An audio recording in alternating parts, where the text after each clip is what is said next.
Good morning, good afternoon, good night. It depends on where you are. What a gone. How are you doing? I trust that you're healthy, safe, and well. My name is Sophia Elizabeth Lambert. I am a published author of three books.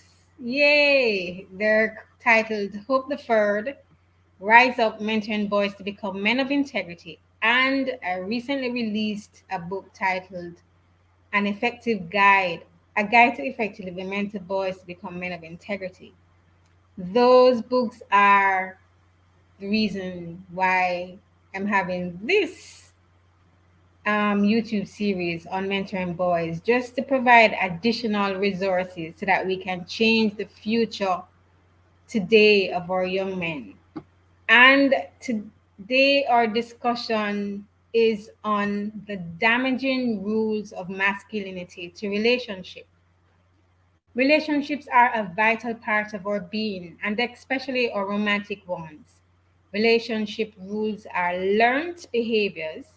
A young man looks to the older generation of men to learn how to relate with girls and women. Some of the things they are learning are unhealthy masculine rules, such as how to be emotionally disconnected, domineering with the opposite sex, in control, desirous to be valid in their gender. Then they act accordingly.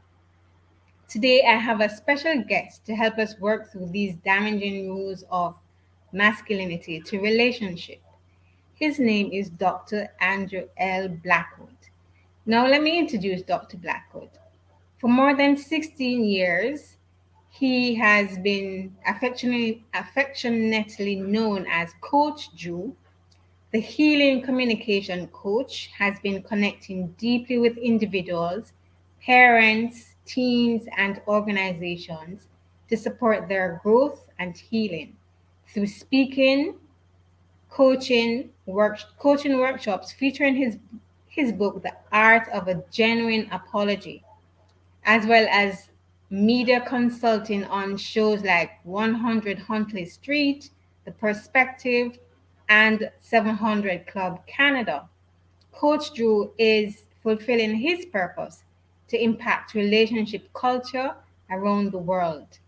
His ability to engage and bring clarity to the complex challenges of healing in relationships set him apart as a true facilitator of change. His desire to cultivate healthy and healing communication grows every day as he continues to learn, heal, and grow in his most prized relationships with his wife, daughters, family, and friends. Welcome today, Dr. Andrew Blackwood. Thank you Thank you so for very joining much. me. It's my pleasure. Glad to be here. Very glad to be here.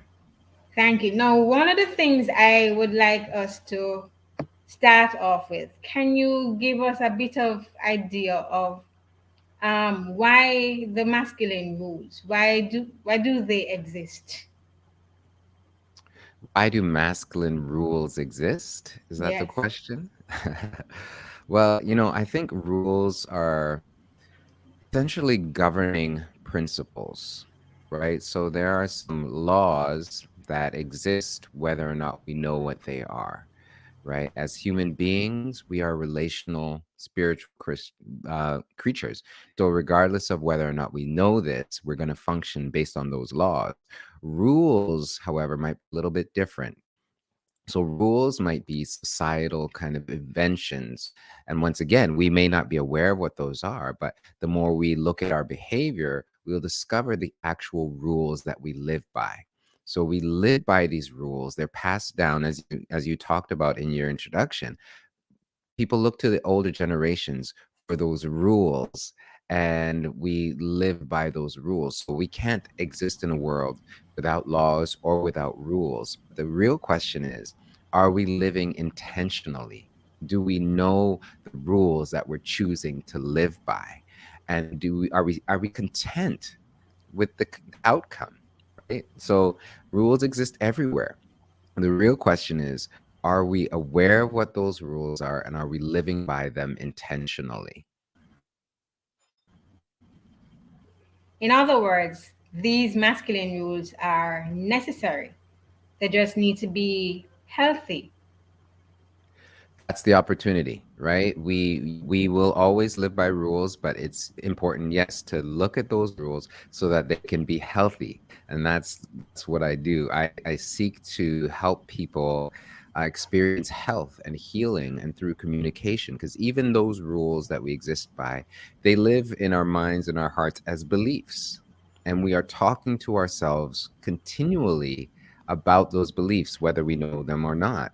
So we're constantly coming in line with our beliefs because we live from that place. So if you live from a rule that, um, in order for me to be a real man, I have to have multiple women.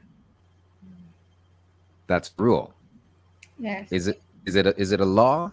Is it a spiritual No. principle? No, it's a rule that we might believe on some level, and then we try to live in conformity with that. So beneath that is this idea that, um, I believe we have three core needs as human beings.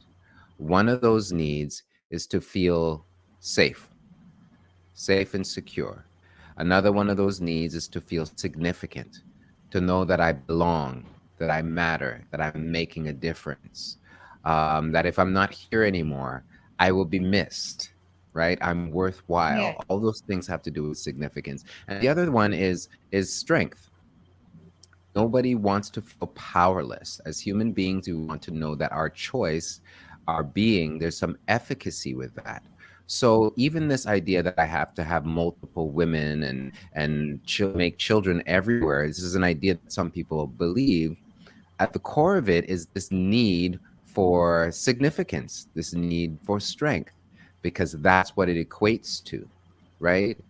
But if we really think about it, we were created with these needs in existence. They already met, believe it or not. When you were created, you were imbued, I believe, with the very image of God. So you are significant. You matter already. Right. The fact that you have choice means that you have power, right? We have these things, and I come from a Christian perspective, so I believe that God is going to take care of me. So I have a degree of safety and security already. So when I look to others for their rules, or even other people to meet these needs for me, then I end up stepping out of who I am. And then I end up conforming to some rule which really doesn't benefit me or anybody else in the long run. That's true. So these some of the rules that yes, we are made up to have to be in control and to live in accordance to the image of God. Um, but unfortunately, we have strayed. We live in a fallen world. But to help us to understand from a male perspective, rules such as the controlling of finances and decisions without the involvement of a spouse or partner. Um, as you mentioned, men generally want to have multiple women, but how one, they can't afford it, but two, why is it the need to control the money, control to be in control without getting the support of their spouse? Well, I think there's often a number of different things at play, different rules at play, different ideas and beliefs at play. So it's going to be important to for that man who wants to experience something different, or that woman who doesn't want to live under that kind of control. It's going to be important to look at things really honestly, right? Mm-hmm. Honestly, which is one of the healthy principles of communication. being honest, being open, looking at things. So, from my perspective, when you see someone who is exhibiting controlling behavior, that's the behavior, but what's the emotion that leads to that behavior? Okay. When, right? When someone is controlling, it's usually because they feel a degree of threat or lack of safety or insecurity, right? So if I feel confident, if I feel strong, if I feel safe, if I have no worries about something, then why do I need to control anybody else? I won't, right? If I have a sense that there is an abundance of resources, there's an abundance of creativity, and there's freedom, then I don't need to hoard things. I don't need to, right? I don't need to control people. If I'm not worried someone is going to leave me, then I don't have to chain them to the post, right? So if there is behaviors of control, even if that's part of the rule and part of what people learned, deep down there is a fear of loss, right? There's a lack of security, which comes down to that person's own individual sense of self. So how people treat you has nothing to do with you, it has everything to do with them. So if somebody recognizes that they are controlling, it's important to really dig deep and see, okay, what's that about? What am I concerned about? What am I worried about losing? And then we can get to the real work, as I would call it, in discovering who people really are, because ultimately there is no need to control another person. Okay.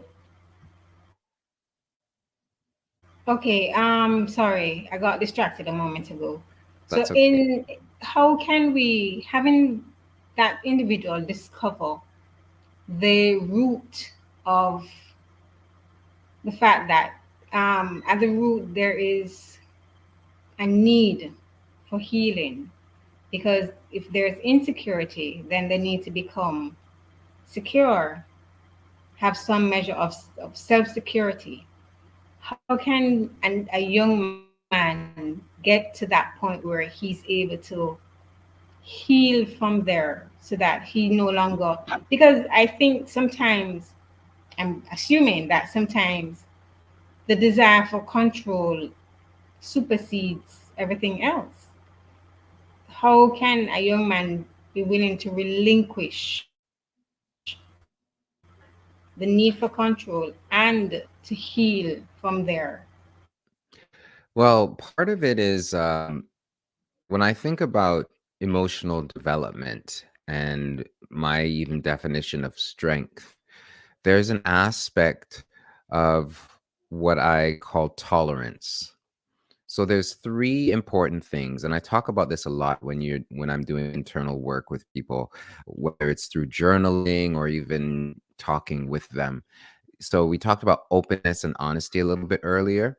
When you're open and honest with yourself or with others, that's increasing your awareness.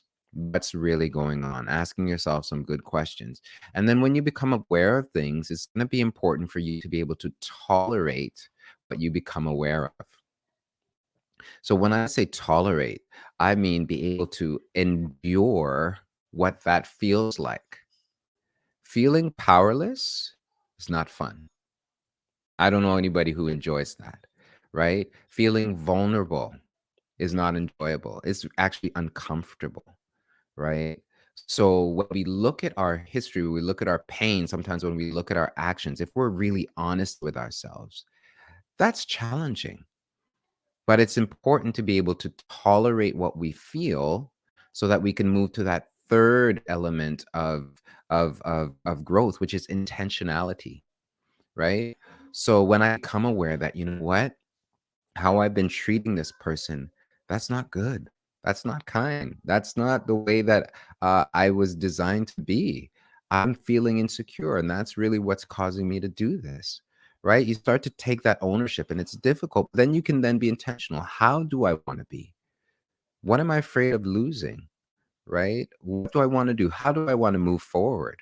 right? And if you are listening and you're paying attention to what God might be saying to you, how do I come into alignment with that? What's my next step? Sometimes it's being honest, sometimes it's telling the truth, sometimes it's revisiting hurt, sometimes it may be different things. But we get to decide. Ultimately, that comes back to that sense of choice, which is a sense of power. We get to choose how we want to be. And I think that's a big part of change, realizing I have a choice, realizing, okay, is this what I really, really want? Right? Is this what I really want for myself? Is this what I really want for the other person? And it's important to be honest with ourselves about that.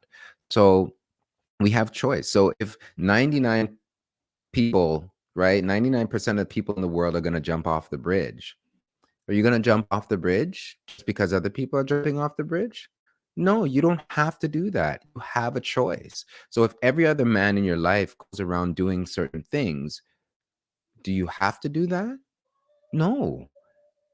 Part of being a man or even a mature, responsible, thinking, feeling human being is the power of choice. So sometimes to be the man that you've been created to be means standing alone. It means standing against cultural practices and norms. You get to figure out, is this truly who I am? Is this truly who I want to be? And then you get to stand in that. But tolerating what you feel is a really, really big part.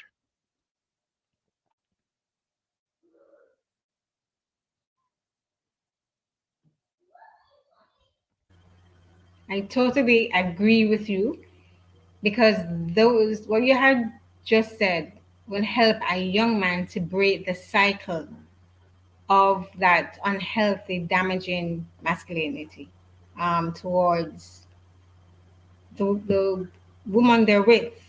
Um, Hmm. some of the things that I have noticed is that they rules, those domineering rules, because they tell a young man that you can't cry, you can't feel emotions, you can only become angry. That seems to be the only permissive emotion. How and it's damaging them mentally. It's damaging their health and well-being.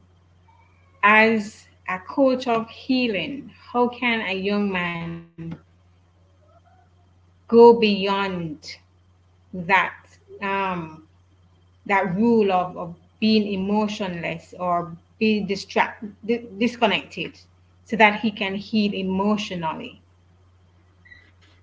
Yeah. So I think part of that is the awareness that these patterns and these rules, they come from somewhere, right? They've been handed down from one generation to the next, and some degrees they may have served a purpose. But then now we have a choice. So if you come from a series and generations of struggle, when there has been lack and there has been persecution, and then that's what you know. That's what you know in order to take care of yourself. But inevitably, we participate in this cycle and then we don't change it. If you occupy this place that I'm under attack, then you always live in response to the attack. You live in anticipation of the attack, as opposed to shifting it and seeing what options you have, right? Um, so sometimes we are worried about things, and it's the worry about this thing that brings that thing about, right? So I've seen it many times. You worry that somebody's going to leave you or they're going to abandon you, and then you take control. And then what do you think is going to happen? Who wants to be controlled? Nobody, right? Of course they're going to leave. Why wouldn't they leave, right? Whereas if you see yourself as so valuable that you have something to give, that person would be unwise to leave. You're going to you're going to regard yourself as a prize worthy of keeping. And then you live from that place. Yes, people will always have the choice. They can leave if they want, but that doesn't diminish who you are. So when we live from this place of abundance, then we're not going to be focused on what somebody's going to take from me or if somebody's going to leave me. That said, um, your question was like, how do we change the rules, right? Mhm. Yes. How do we change the rules? I think um, one of the things that I've found, and I have the privilege of being not only a husband but a father of two girls. So I think from that perspective as well. I think as I love my daughters and I prepare them for relationships, I tell them what to look for. I tell them what to avoid. At this, they're still very young, so for the most part, I'm really just showing them. But ultimately, when it comes time for it, there are ways to tell if people are ready for the kind of relationship that you want. So, if you were to put yourself in the position of a father, how would you want someone to treat your daughters? How would you want someone to treat your mother? It's important to tap into that wisdom and that empathy. Would you want somebody to treat someone you care about in this way, to control them, to hurt them, to be dishonest with them, right? You wouldn't want that. So, what would you want for them, right? You'd want them to feel a sense of importance and value, right? And that's what you would give, and that's how you would live. So, to my point about seeing people live a certain way, that stuff has come from somewhere. Um, but you don't have to go along with that. You get to decide, who do I want to be? How do I want to be? How do I want to live? And that's really, really, I think, the core opportunity that every individual has. So I live the way that I live with intention. Coach, that is very good in terms of needing to be treated the way, treat others as the way we want to be treated. Now, one of the things that I have been curious about is the rule that men have where they wait for years. They see a lady that they're interested in, but they wait for months into years before pursuing her and even marrying her. Why is that rule necessary? Because I've seen it done often enough for me to come to the conclusion that it exists. So, based on what you just said about treating others the way we want to be treated, why is that rule not discarded? Well, I don't hold or observe that rule for myself. So I can't speak to specifically. Really? No, no, no, no, no. At least not in relationships, right? But sometimes, um, when you're unsure about what you want, you may be hesitant, right? So for some, it might be this idea, well, it's not gonna last so long. So let me just wait the 2 years and see if this is what I really want and see if this is really gonna last. So it's like you're afraid to really step in to the situation fully, right? So when I was engaged and getting ready to be married, I was a little hesitant. I'm like, is this really gonna work? And you know, one of the things that God spoke to me and said to me, well, you won't know unless you give 100%. Because you know what 80% feels like. You're 80% invested right now, but you're not going to know until you give 100%. So in my mind, I then got married and I gave 100%. And I'm like, oh, this works. Okay, this will be good, right? So when we choose a path, we own that path. We're not waiting for things to be good in order to invest.